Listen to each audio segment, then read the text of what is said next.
altine juróom-benn fan ci warakaati gàmmatum ji nekk ñeenti téeméer ak ñeent fukk ak ñaar sa gàddaay ga mbokk yi dalee nag jàmm si xibaar yi marax gi li ci gën a fës mbasum coronavirus ka yi nga xam ne ñu ngi gën a yokku bis ni ki tey ginnaaw xayma bi nga xam ne def nañu ko téeméer ak ñaar fukk ak benn ñoo si am yees mbasum coronavirus juróom-benn doomi aadama ñàkk seen bakkan ni ki démb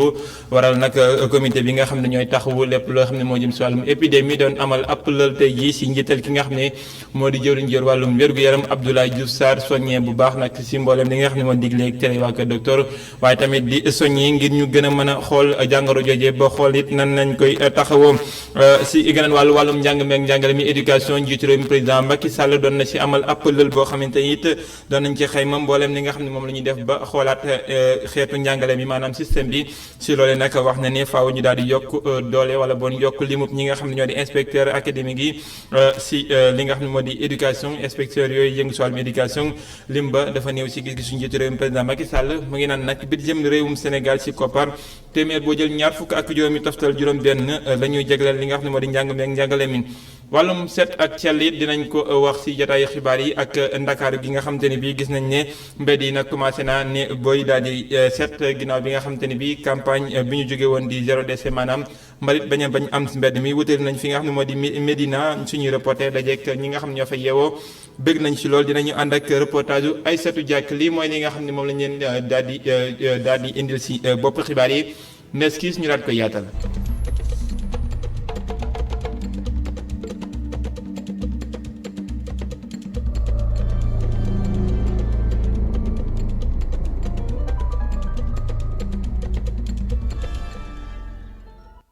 mbasum coronavirus tolluwaayam si biir réew mi ginnaaw xayma bis bi nga xam ne def nañu ko si téeméer ak si junni ak ñeenti téeméer ak ñeenti réalité test yu ñu def toll nañ ci téeméer ak ñaar fukk ak benn doomi aadama yoo xam ne mbas mi tëral na leen juróom fukk ak ñaar ñoo xam ne xam nañ fi ñu ko jëlee kenn jëlewu ko biti réew juróom benn fukk ak juróom-ñeent ñu ko xamul fu ñu ko jëlee juróom benn doomi aadama ñàkk seen bakkan ni ki démb ñaar fukk ak juróom benn nekk si Sowétas loolee nag nekk loo xamante ni bi ub na boppi jëwriñ yi nga xam ne ñoo yor wàllum fajo gi si réewum Sénégal waral nag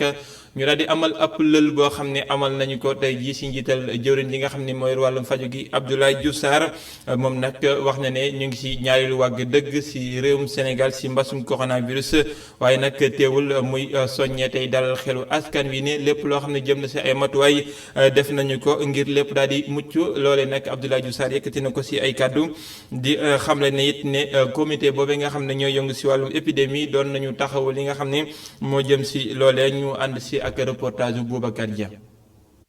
ñaareelu vague jëm ci mbasum coronavirus bii de saa suñu xëyee nag kaay di gën di yokku ci loolu la yëpp nag jëwriñ gi ñu dënk wàllug wér-gu-yaram jàpp ne situation bi ñu ngi koy contrôler bu baax Abdoulaye Diouf Sarr jàpp ne teel na sax ñuy wax mbirum état d'urgence. yaakaar naa ne donc yegguñu foofu parce que situation bi déjà ñu ngi koy maîtriser à notre niveau. te li ñu dund ci juróom-ñaar ba juróom-ñetti weer am na lu bëri lu mu ñu jàngal ci wàllu expérience su donc riposte bi yaakaar naa ne donc fi mu nekk nii mën nañ bañ a yegg foofu. ngir nag fexe bo rek wàññi ñi nga xamee ni ñoom ñooy ñàkk seeni bakkan ci mbile mbas jëwriñ gi ñu dënk wàllug wér-gu-yaram yi nag mu ngi ñaax daal askan wi ñuy teel a dem ci kër l'hôpital yi ngir rek mën a aar seeni bopp. waaw xam nga donc par rapport ak virulence bi est-ce que virus bi dafa gën a donc tar dafa gën a donc metti moom la nit ñi seetlu donc mën naa yem foofu moom la nit ñi seetlu te loolu bu ñu ko seetloo nag daf ñu war a donc commander beneen taxawaay mooy taxawaay boo xam ne dafa gën a donc nekk taxawaayu pas-pas na seen xel dal l'État a pris toutes les dispositions pour que la riposte bi ñu relancer dans le cadre de cette seconde vague mu mën a am effectivement benn faille ni au plan stratégique mooy coordination yi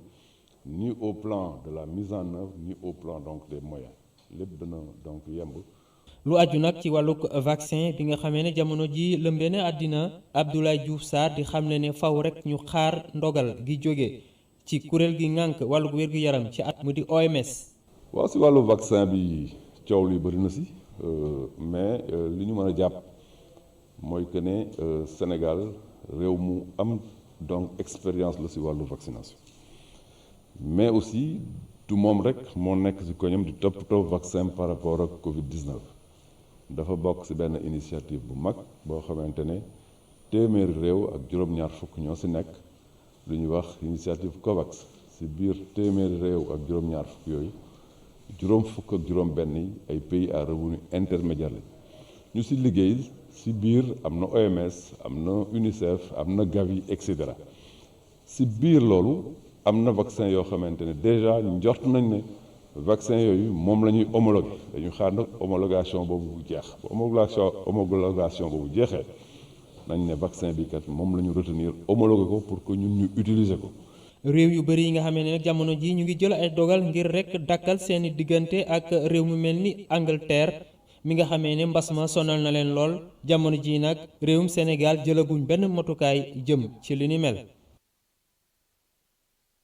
mu nekkoon reportage Adama Sarr ak ki nga xam ne moo di Seydina Mbaye ñu wutali nag si mbedd yi Ndakaaru yi xool ñoom it ñaareelu wàgg bi nan lañ koy dundee jamono ji ñu si bëri ñu ngi sàmmanteeg digle kër waa kër docteur ñii di takk seen i masque ngir mën a fegu si mbas mi waaye am na ñooñ ñoo xam ne ñu ngi koy takkee ni nga xam ne noonu lañ ko gisee ñii di ko takk seen i sikkim ba yegg sax beneen bërëb boo xam ne du fiñ ko soxla ndaxte lenn rek ko waral ngir bañ alkaat yi teg leen loxo loolee la gis Awa Thiaw ak Seydina Mbaye si bile gëstu.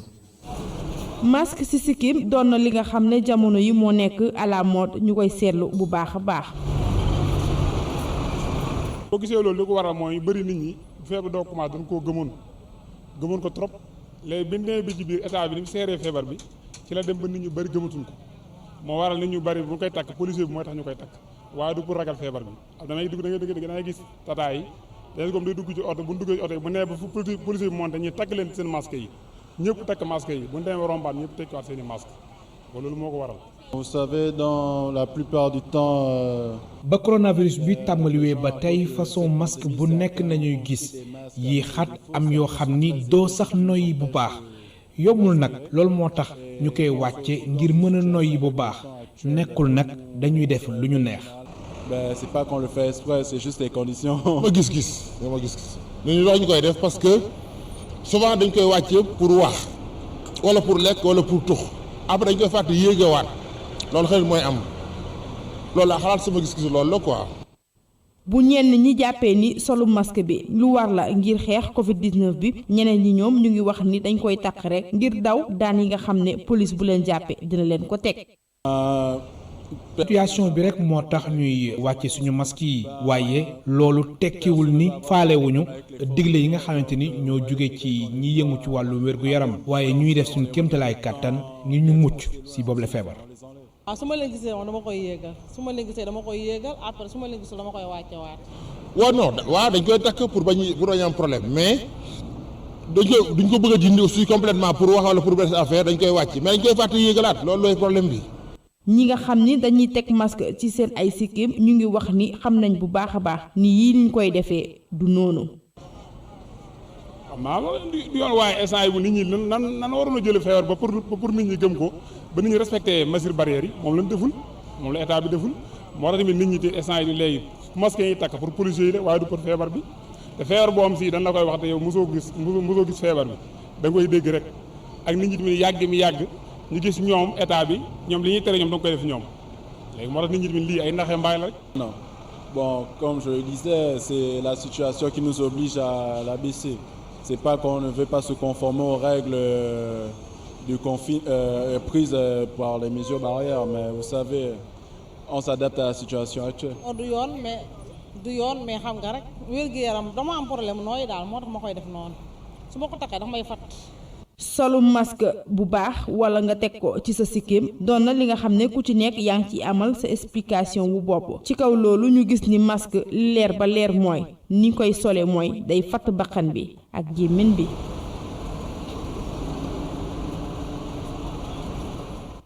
Awa Thiaw ñu des ci mbasum coronavirus xeetu corona bi ñu gis ci fi nga xam ne moo di Angleterre nag tax na njiital mouvement bi nga xam ne moo di Agir di sàkku réewum Sénégal ñu tëj seen frontière ak Royaume-Uni. Thierno Bocoum li mu gis moo di bu ñu deful loolee dafay mel ni nag cas yi nga xam ne moo jóge bi ci réew mën naa gën a yokku te loolee dina indi gën a yokk jafe-jafe ak ñaareelu wàgg bi nga xam ne jamono ji mu ngi na jobbay noonee ñu taxawee nag ci ñaareelu wàgg bi dafa gis ne am na loo xamante ni bi ëpp na duñ ko gam-gam rek fi mbas mi toll ay kàddoom ñu teewlu ko moo doon tontu ci laaj yi mi ngi Maram Ndiaye. jëwriñ bi nga xam ne rek moom moo yor kàddu ko gouvernement bi ba mu yëkkatee yee yàbbi ci mbir mi ba tey jii coow li fayagul mu doon ay kàddu yoo xam ni boobu ba tey nit ñee ngi ci yee yàbbi ngir rek mën a gindi askan wi waaye ba tey dara leerul suñu sukkandikoo ci Thierno Bocoum moom mi nga xam ni député la woon jàpp na ni lenn rek moom moo ko lal muy wàllu politique. Aujourd'hui ville dafay am fiscalité dafay am doole dafay am koppar. te ville boobu su nekkul sa loxo en tant que politique peut-être jàpp nga ne ñi ko yor dinañ mën a am fu ñu la gêner nga bëgg ko yóbbu nekk ko def ko département di ko jox ay fonds de dotation maanaam yaa koy jox di ko yemale di ko contrôler donc c'est ça le but c'est-à-dire que bëgguñu jox doole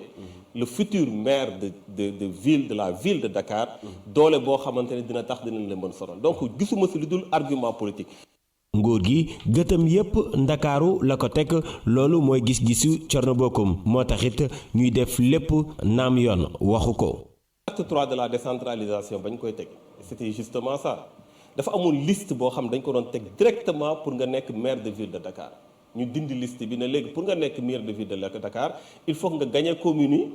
yi dajaloo pour mën a fal maire bi donc ça c'était le but ñu dem. gis ngeen Khalifa Sall daal di finalement gagné commune yu bëri ba nekk maire de Dakar cette fois-ci ñu bëgg a dindiwaat loolu encore parce que bu leen fàtte ne réforme yi ñuy def actuellement à travers le dialogue national ça va être le suffrage direct maanaam lu ñu doon bañ mooy ñëwaat encore yow yaay ñëw soo nekkee tête de liste yow yaay nekk maire directement donc peut-être pour bañ loolu moo tax ñu ne léegi nañu dindi ville bi ñu def ci département parce que même su dee gagné nga département bi doole bi nga doon am ba nga nekkee ville doole boobu dootoo ko am. laataa ñuy xam ba xam yooyu la ville dinañ ko dindi am déet ki nga xam ni député la woon ci assemblée nationale gëtam yépp jamono ji ci élection locale yi la ko teg moom nag lu mu gis lenn la mooy war nañoo jàpp ab date ngir amal ko. Je pense qu'aujourd'hui, l'idée ce n'est pas de dire est-ce qu'on va respecter le calendrier républicain ou pas. Le calendrier républicain n'est pas du tout respecté. À ce rythme, est-ce que nous allons pas faire élection député? Waaw, lu ñu war a def kay mooy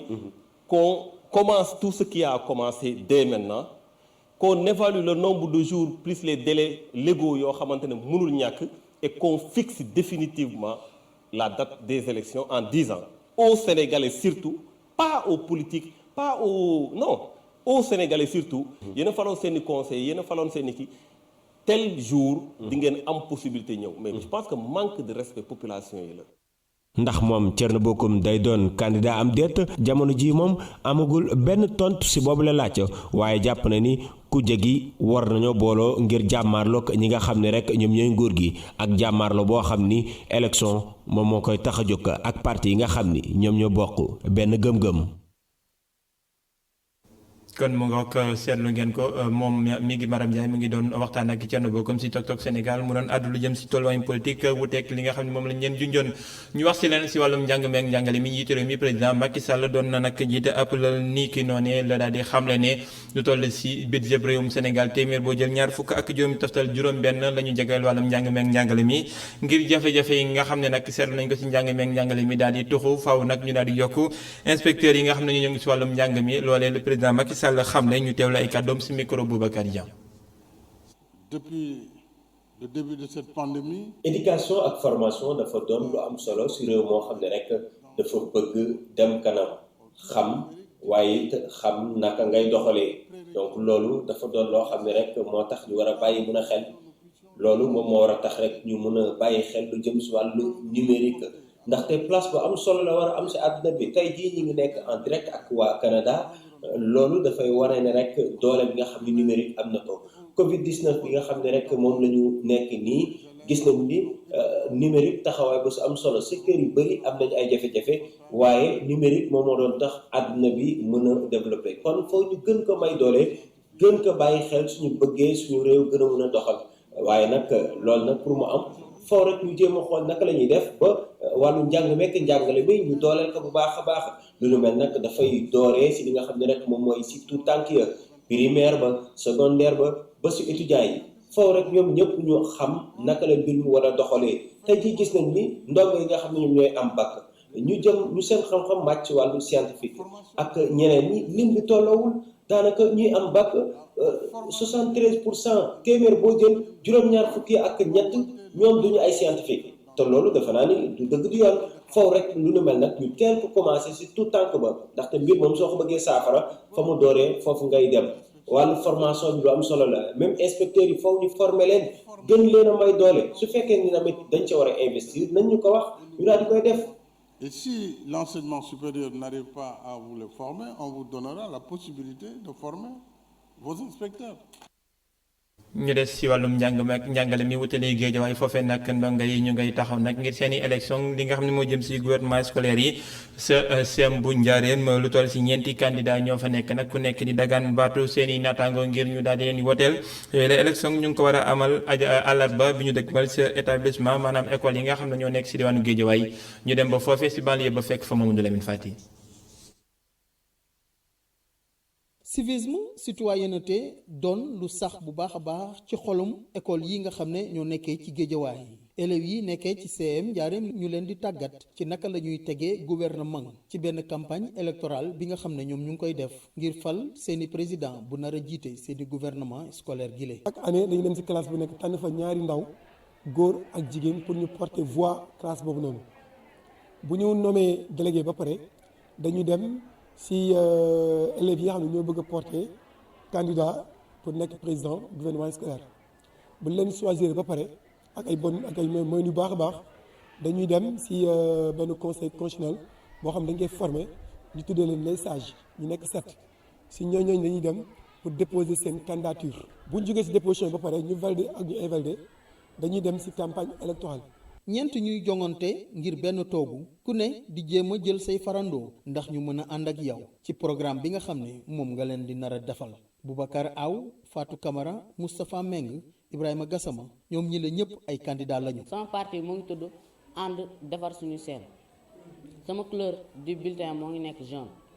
te damaa bëggoon ngeen voté ma parce que boo leen ma votelee dinaa def pexe ba suñu école nekk école bu gën a agréable si Géejawaay. te boole ma votelee dinaa def ay jardin public ci ginnaaw école bi naa fa jéem a planter des arbres dafa benn kii terrain de basket wala terrain handball. damaa bëggoon ngeen votel ma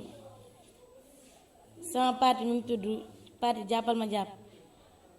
sama bulletin couleur mauve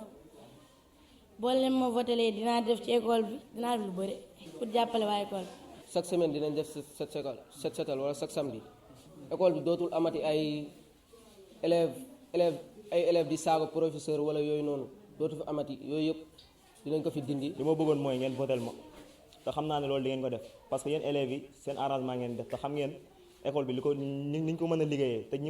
école bi ni ñu ko mën a liggéey instant bi école bi dafa am lu mu laaj te loolu noonu man xam naa ne man maa ko mën a def te damaa wóolu sama bopp si boo leen ma votelee nag dinaa leen defaral fii ay jardin public gis nañ ni am na classe yoo xamante ne nii fenêtre yi normalul dinañ ko defaraat ak yu bëree bëri gis nañ tamit am na élèves yoo xamante ne respecté wuñ professeurs yi loolu dinañ si jël suñu matuwaay. campagne électorale bu ñuy def ngir falu président gouvernement scolaire gile mu ngi lëmbee ci école yi nekkee ci biir géejawaay campagne gile nga xam ne dafa nar a jeex ci altine gile ci àllarba bi ñu jublu ci li nga xam ne mooy wote ngir élèves yi mën a tànn seeni président bi nga xam ne mooy jiite gouvernement scolaire gile. wàllum njàng mekk njàngale mi ba léegi ñu des si ak programme bi nga xamante ni bii mooy taxawu li nga xam ne moo jëm si wàllum système njàng mekk njàngale mi nga xam ne ñu ngi ko sampoon atum 1991 di programme boo xamante ni bii te rapport 2019 bi fësal na ko loolee nag ñëw ngir gën a ji tey taxawu li nga xam ne moo di système bi ba ñu gën koo mën a joyanti bu ko laajee ngir njàng mi gën a dëppook moom waaye tamit daal di dugal li nga xam ne moo di xaar lu yeesi si njàng mi ngir mu gën a daal di doxal li nga xam ne moo di njàng mekk njàngale mi di ab lël boo xam ne amal nañ ko si fekk ak njiitu réew président Macky Sall ak jëriñ wàllum njàng meek njàngale mi waaye tamit si fekk ak Boubacar Dieng ak Augustin Mandang. set wecc lañu fekk fii ci Médina rue 6 Fatou Fall di kontaan lool ci li ni mel moom nag dafay sawar rek wax ci li nga xamante ne moo di wàllum assainissement bu Médina. Médina dafa salte woon te léegi Médina dafa set. kontaan ci di nooy heure pour fi mu nekk nii kontaan ci lool macha allah kontaan nañu daal ñun daan féex nañu macha allah ku féex nañu kontaan nañu suñ poubelle yaa ngi nii foo tourné poubelle yaa ngi tege bu feesee oto bi ñëw jël guddi gi xale góor yaa ngi bale waaw guddi gi xale góor yi dañuy bale suba gi dañuy bale gis nga xale jigéen yi fi jógee léegi dañuy bale guddi di bale bëccëg góor ak jigéen. set boobee nag tax kii di Fatou Fall di am ay clients yu bari. maa la ko wax set day tax ñun ñi ñax ñëw jënd waaw loolu dëgg la tey jii bu fekkoon ne tey damaa nekk fii tey teg fii yëpp salte bi wër ma kon kenn ku bëgg a jënd tamit boo ñëwee doo jënd dangay romb dem sa yoon waaye macha allah. Souleymane Dabo di ñaax askan wi ñu bàyyiwaat xel ci seen dëkkuwaay. koñ bi moom instant yi naaj maintenant moom léegi dafa gën a rafet léegi gars yi ñoom seen liggéey moom dafa waaw di leen ñaan di leen jàppale rek seen liggéey bi ndax koñ bi léegi foo dugg léegi maintenant léegi amatul mbuus bi traîné amatul salte bi traîné waaw dafa nañ maintenant bi rafet na gars yi dox nice population yi bu ñu gën a bàyyi xel rek bañ a salte koñ bi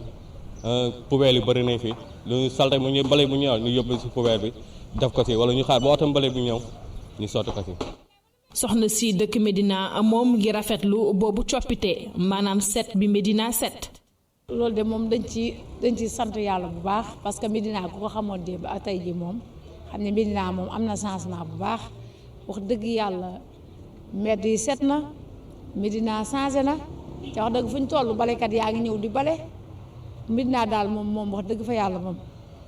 Dakar nekk ville bu set loolee di initiative boo xamante ne dox na bu baax ci gis-gisu ñi nga xamante ne ñoo dëkk Médina jamono ji ñu toll Médina set na set boo xamante ne doo romb ba daj ci lim. jaajëfal ko ay sotu jàkk kon moom it mu ngi doon dikk si li nga xam ne moo di cet gi ak sell gi si Ndakaaru rawatina foofu sa Médina di dikkaat si li nga xam ne moom lañ junj léegi si wàllum njàng meek njàngale mi ak kuréel gi nga xam ne doon nañ ko amal di lël bi jëm si wàllum PASEC di programme boobu nga xam ne moo jëm si saytu li nga xam ne moo di système mu njàng mi ñu taxawaloon ko si atum 1991 ab lël la ñu amal tey ginnaaw bi nga xam ne doon nañu fësal rapport 2019 si fekk ak njiitu réew mi président Macky Sall ak jëriñ yor wàllum njàng meek njàngale mi jool nañ fa nag xalaatu dëppale njàng mi ak xarala yu yees yi ñu ànd seeg Boubacar Dieng ak Augustin Mandang. njàng mooy jumtukaay bi gën a gaaw ngir soqali am réew wala sax changer àdduna bi lii mooy li nga xam ni Nelson Mandela moom la xamle woon ngir am nag jàng mu baax fokk ñiy jàngale ñu tàggat leen ni mu waree ci téere bi nga xam ni nag def nañ ko te mu ëmb ay njàngat ci wàllum éducation dafa firndeel ñi jàngalekat yi ñu ci bari dañ leen war a tàggataat. L'enseignant, c'est l'ensemble de la formation initiale. li ñu seetlu moo di ne fi mu toll nii faw ñu xool jàngalekat yi nan lañ leen di gën di taxawoo ba ñoom ñooñee fépp fu ñu mënti nekk ñu mënti doxal seen bopp maanaam duñu xaar lenn lu lees faw lépp loo xam ne dañ ko gis rek ñoom ci terrain bi ñu mën ci adapté wu xool nuñ koy defee ci ni mu gënee te loolu dafa am ay jàngale yu bari yu ko wone léegi nag lu ñu bëgg mooy def lépp lu ci gën ba jàngalekat yi ñoom ñi suñ leen di former ñu former leen ci formation boo xam ne daf leen di jàppale ba fépp foo xam ne mënti nañ fa dem ak lu ñu fa mënti fekk rek dinañ mën adapté wu def liggéey bi nu mu waree. C'est-à-dire des gens qui n'ont pas de formation initiale, qui sont des enseignants communautaires, qui sont des enseignants vacataires. àdduna bi nag fi mu toll nii xarala yu yees yi ñoo ko yor yooyu la xarala sax jàngalekat yu bari xamuñu ko bu baax. Adapté aux nouvelles. beneen mbir mu ñu seetlu mu tamit lenn la mooy lu jëm ci mbirub xarala yu yees yi jàngalekat yu ci bëri dafa mel na ñoom miinuñu ko te mbasu coronavirus ba mu yegsee gis nañ ne lépp loo xam ne dafa jëm ci mbirub jàngale dañ ko mujjoon jaarale ci xarala yu yees yooyu nag seetlu nañ ne jàngalekat yi miinuñu ko te faw ñu xool nu ñu def ba ñoom ñu miin mbir mi ndax jàngale gi léegi ci xarala yooyee la gën a gaawee. ñaareelu évaluation internationale bu PASEC 2019 bi fukk ak ñeenti réew bokk nañu ci. wuute ak fukk yi bokkoon ci atum 2014 atum 2024 nag waa Confamen ñu ngi bëgg am ñaar fukki réew boole ci évaluation bi itam xale yi nga xam ni ñooy def classe secondaire. jaajëfal ko Boubacar Dieng ñu wutali ci xibaar yi tàggat yaram yi.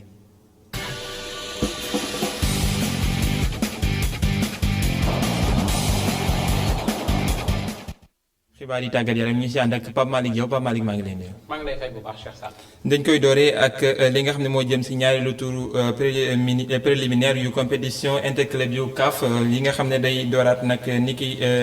ëllëg ci talaata ji Teungueth FC day dalal ñi nga xam ne ñoo di waa Raja Casablanca ci stade Lat Dior. ci stade Lat Dior lay amee Teungueth FC di dalal kon ki nga xam ne moo di Raja Casablanca mel ni pronostic yëpp jamono ji day féete ci booru marocain yi li ko waral moo di ñoom miis nañu loolu li nga xam ne moo di boobule tour ndax mel na ni li nga xam ne moo di Ligue des Champions gagné nañu ko ñetti yoon daal di yëkkati benn yoon li nga xam ne moo di Coupe CAF loolu la waral ndaw ñi nga xam ne ki nga xam ne bokk moo di Jamal Salami wala bokk Selami moom ma ngay daal di am bokk ambition bu dëgër këcc ci li nga xam ne moo di boobule compétition ci boorom li nga xam ne ñoo di objectif u Rufisque waaye ñoom li nga xam ne guléet ñu daal di amal participation ci bile compétition ñoom jamono ji seen objectif du leneen lu dul qualifié ci li nga xam ne moo di Ligue des champions boobu te loolu day jaar ci équipe bi nga xam ne moo di Raja Casablanca te ëllëg lañ koy tàmbali foofee ci stade Lat Dior bu Thiès ci noonu mun nañu teewlu ki nga xamee ne moom moo di kii bokk di Boadou Dia moom mi nga xam ne moom moo di secrétaire général bu Teungueth FC ñu teewlu ko ci téléphone Sayko Seydi. waaw daanaka mën nañu wax pare nañ puisque booy dem ba match bi des lu dul 24 heures mënatoo nekk di waaj peut-être li nga xam ne moo jëm si wàllu équipe bi direction technique bi ñoom ñu ngi def seen liggéey ñu ngi Thiès depuis démb tey ji ñu ngi entraîné fi nga xamante ne moo di Lat Dior donc ci côté boobu pare nañ beneen côté bi mooy li jëm ci wàllu organisation comme ni ma ko waxee ñun nekkuñu suñu bazar puisque waaye léegi ñu ngi miin routine bi parce que ñu ngi bii mooy suñu deuxième fois ñuy organisé fi nga xamante ne mooy stade Lat Dior de Thiès donc équipe organisation bi ñu ngi sur place déjà pour jël disposition yëpp pour que le match se déroule pour match bi déroule li nga xamante ne mooy les meilleures conditions. jaajëfal ko moom Sékou Seydi mi taataan yooyu les kàddu Pa Malick ginnaaw ëllëg di àllarba ji te ñeneen di ñi nga xam ne ñoo di waa Jaraaf ñoom it dinañu jonganteeg ñi nga xam ne ñoo di waa Frontera bu daal di bu ñi nga xam ne ñoo di waa Côte d'Ivoire si ñaareelu phase bi. phase bi comme Teungueth FC kon li nga xam ne moo di Raja Casablanca la lay jonganteel ci match boobu nga xam ne day addu ji ci tour préliminaire bokk lii di Ligue des champions waaye ñoom ñii di Jaraaf ñoom San Pedro la ñuy jonganteel waaye ñoom ci tour préliminaire Coupe CAF la ñuy daal di jongante loolu le waral ñoom ñi leen ni ki mercredi gi gannaaw ëllëgu wala boog ëllëgu matchu Teungueth FC ñoom ci la ñuy daal di jongante ak équipe bu San Pedro boobu le nga xam ne ca Côte d'Ivoire la ñu daal di jógee addu si Dakar match retour bi ñu jàpp ni fukki wala bokk juróomi fan ak benn ci weeru janvier lañ koy amal waaye jamono ji ki nga xam ne moo di seenu entraîneur di Malick Daf moom ma ngay jàpp ni ndaw yi jamono ji pare nañ pour match bu ni mel ndax ñoom ñi leen ñu ngay daal di waajal bu baax a baax match bi le te jamono ji ay détails la ñuy daal di régler lu ci mel ni ay coup de pied arrêté wala bokk devant les buts maanaam attaquant yi nga xam ne daañu profiter bu baax a baax ci occasion yu tuuti yu ñu daal di am ngir dugal bi moom Malick Daf mën nañu ko teewlu ci téléphone i rajo.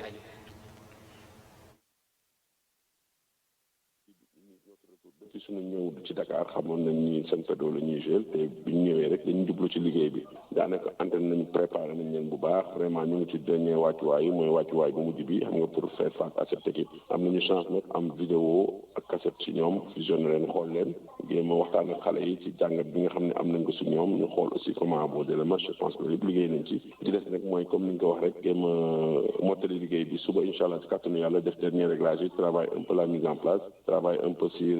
l'organisation défensive et offensive, travaille un peu aussi sur les situations standards, coup franc, corner, travaille un peu devant le but pour terminer le travail. Mais je pense que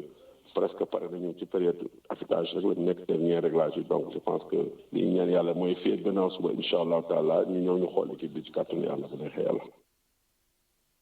ba tey ci boobu lay match la ñuy daal di dessiné ci diggante Jaraaf ak ki nga xam ne moo di San Pedro waaye dañuy jëmee ci li nga xam ne moo di organisation match bi ci jamonoy Covid 19 bi le ndax li nga xam ne moo di commission d' organisation bi ñoom jamono ji ñu ngay jàpp ni daañu def seen kéemtalaay kattan ngir match bi am ci ni mu gën a waree ci jamonoy mbas gi le ci noonu mun nañ teewlu Pape Momar Lo di chargé wu organisation bi le match ci téléphone Saykou Seydi. gën a mettre en place un système. Schéma organisationnel de sorte que les 200 invités yi ñëw si stade ak journalistes yi ñu mën leen a protéger ñoom aussi ñu protéger seen bopp ba nga xamante ne ku ci nekk mën nga ñëw seetaan sa match te ñibbi si jàmm loolu moo tax comme ma ko waxee léegi invités yi du bari donc 200 la au maximum ci stade bi yëpp bu ko defee supporter Jaraaf yi 50 la ñuy doon ah ko déjà wax nañu ko pare ñu def nag mise en place boo xamante ni distance dina am diggante ñaari nit de sorte que ku ci nekk mën a toog seetaan sa match te doo mën a saafante ak sa morom loolu benn la ñaareel également li nga xamante ni moom mooy protocole sanitaire bi ku dugg ci stade bi foog nga am masque loolu c'est une obligation ci ñëpp nag loolu benn la deuxièmement ñu ne waa Croix-Rouge dañ teg benn dispositif boo xam ne kuy dugg ñu xool sa température ci thermoflash bi ba pare ñu jox la nga raxasu ba pare am na sa ay hôtesses yu ñuy woowee des hôtesses sanitaires yu nekk ci kaw tribune bi de temps en temps chaque 30 minutes ñu jaar jox la gel jox la bombe alcoolisée nga raxas sa loxo bu ko defee daal ñu ku si nekk mën nga seetaan sa match bi ci jàmm ñibbi ci jàmm donc match bi yëpp da mën nañu wax ne daal organisation bi yëpp c'est calqué véritablement sur le protocole sanitaire loolu mooy dispositif principal bi mooy dispositif majeur bi parce que huis clos la amul entrée amul jaay billet ay invité la yoo xam ne leen trier au volet pratiquement acteur football bi lay nekk 50 supporters Jaraaf ñi nekk ligue amateur waa fédération ak waa ivoiriens yi nga xam ne dañ leen jox benn lot d'invitation pour seen ñooñi seen supporters yi nekk fii te loolu si du bëri du passe 10 personnes donc ak journalistes yi nga xam ne invité nañ leen ñoo couvrir match bi loolu yëpp dama jéem ko def de sorte que daal ku ci nekk mën ñoo seetaan sa match ñibbi si jàmm bu ko defee ñu mën a respecté ñun ñëpp. ñu des ci football ba léegi Pape Malick ak doomi Sénégal yi nga xam ne ñu ngay yëngu see biti réew dafa mel ni nag fës nañu lool ci ayu bés bi Idrissa Gana Gueye moom it ak Paris Saint-Germain doonte gagné wuñ dañoo nërmeel waaye amal na ab li nga xam ne moo di jongante bu daal di am solo dajeek ñi nga xam ne ñoo di club ba woon di Lille Sadio Mané moom dugal na waaye ginnaaw bi ñu ko génnee dafa mel ni mbir mi neexu ko Salif Sané ak ñi nga xam ne ñoo di waa Schalke ñoom it dafa mel ni bañ nañu. comme ni nga ko waxee def naa ni li ñu mën a wax ci sénégalais yi ci week-end bi de bëri na ndax ni nga ko tàmbalee moom Idrissa Gana Gueye dafa daal di retrouver clubam bu yàgg foofee ca France di Lille ñu daal di témboo ci diggante ak Paris Saint-Germain ba tey ca France Opanguet ak Pape Ndiaga Yade ñoom ñu ngay wéyal seenu performance bu baax foofee ca Metz même bu fekkee ne Sidi Sarr moom dellu si waat na ci équipe bu Nîmes ba ñu jógee foofu addu fi nga xamee ni moom moo di ca Angleterre gannaaw ba mu toogee juróom-ñetti match dugalul moom Sadio Mané day daal di amaat mbégte wu dugal waaye ci booba match mer bu futt la cee daal di am gannaaw bañ ko génnewee ci 57e minute dugal kii di Mohamed Salah ma amal ab doublé ci boobule match ca Allemagne mën nañ jàpp ni Salif Sané moom ba tey mu ngay wéyal di am ay jafe-jafe ci boobule championnat ca Turquie Mbaye Diagne ak ki nga xam ne moo di Alassane Ndaw ñoom ñu ngay daal di wéyal foofee ci Turquie loolu lépp ñu ànd ceeg Cheikh Diop. xibaar yi ñeel gaynde Sénégal ñu ngi koy tàmbalee ci réewum France foofee nga xam ne sax attaquant yi ayu bés bi war wuñ seen bopp bu baax a baax terewul ne jogante bi doon dox ci diggante Metz ak Lens Opanguet mu dugal ci benn passe bu Pape Ndiaga Yade score bi sax mi ngi doon 2-0 ci dara ci waa Metz Idrissa Gana Gueye bokkoon na ci jongante bi ba ñuy tàmbali ci seen digganteeg Lille ci jongante bi doon amee ci Pierre-Mauroy ren nga xam ne daa dem fekki Lorient ci derby bi daan ko 3-0 Mbaye ñaa dugg na ci ñaareelu pàcc bi ci jamono yooyu Alfred Gomis moom ba tey dafa gaañu Bordeaux ak Youssouf Sabaly moom dafa daan Strasbourg ak Habib Diallo waaye Habib Diallo ba ñuy tàmbali bokkul woon ci jongante bi Nîmes dafa dem fekki Saint-Étienne ñu témboo fa ku nekk dugal sa moroom ñaari bit ñu fàttali rek ne Sidi Sarr bokkoon na ci jongante bi gannaaw ba mu amee ay gaañu Reims ak Boulaye Dia it dañoo demoon Vélodrome fekk fa Marseille ñu témboo ku nekk dugal sa moroom benn bit Angleterre foofii Liverpool ak Sadio Mané dañoo dem fekk Crystal Palace bu Cheikhou Kouyaté daan ko daañu yaatu 2-0 gannaaw ba mu toogee lu toll ci juróom-ñetti match dugalul Sadio Mané dugal na te it joxe benn passe décisive waaye moom moomee daa mer lool bañ koy génne ci jongante boobee ñu toll ci juróom fukki simili ak ci juróom benn ci deuxième division bi Huddersfield Town bu Mouhamadou Nabi Sarr daan Watford bu Ismaïla Sarr 2-0 ci noonu sax ñoom Ismaïla Sarr dañoo dàq ki leen doon tàggat Allemagne foofee doonte ne soppi nañ ki leen doon tàggat Schalke bu Salif Sané bokkoon na ci jongante bi waaye dañoo nërmeelu ci seen digganteeg Arminia Bielefeld 1-0 Krépin Diatta it daan nërmeelu Club Brugge 1-0 lañ leen daan La Gantoise moo def lu ni mel Grèce foofee Olympiakos daan yu yaatu Larissa 0-1 Ousseynou Ba bokkoon na ci jogante bi ci défense boobee Turquie foofee Mbaye Diagne ak Alassane Ndaw ñu ngi wéy di wane seen bopp ba tey Fatih Karagümrük moo daan Galatasaray 2-1 benn bit bi ko dugal moo di Alassane Ndaw te it joxe benn passe décisive ci jamono yooyee Mbaye Diagne moom dugal na bit te it di gën a defar taxawaayam ci classement buteur yu championnat bu Turquie Ataya Sport moom it dafa daan Göztepe bu Lamine Gassama ak Chérif Ndiaye 1-0 Mame Biram Diouf mu dugal bal bi ci penalty ñu des si wàllum tàggat yaram ba léegi ngir jeexal li nga xamante ni bi moo di football ba nii Marcus Thuram mi nga xam ne defoon na jëf joo xamante ni bi moom sax mujj na ko réccu te ñëpp ñaawlu nañ ko di tufli ab ki nga xam ne moo di ab adversaire am waaye dafa mel ni nag teewul ay daan nañ koy teg ci ndoddam. mbokk boobule jëfin ci week-end bi la daal di am ci diggante Borussia Mönchengladbach di clubam ak ki nga xam ne moo di Hoffenheim benn joueur Hoffenheim kon la daal di tuufli moom Marcus Thuram ci fàttali di doom ci Lilian Thuram mi woon champion du monde ak équipe de France ci atum 98 kon moom mi lee dañ ko daal di teg juróomi match yoo xam ne du ko daal di bokk ci équipe bu Mönchengladbach boobule ki ko daal di daan moo di fédération allemande de football kon attaquant international français bu Borussia Mönchengladbach ñu ngi koy daal di tegalit li nga xam ne moo di ab amende bu toll ci 40 000 euros maanaam ñaar fukki millions ak juróom benn ak lu teg ci suñu koppar gannaaw geste boobee nga xam ne moom di football rafetlu ko benn yoon moo di tufli ab moromam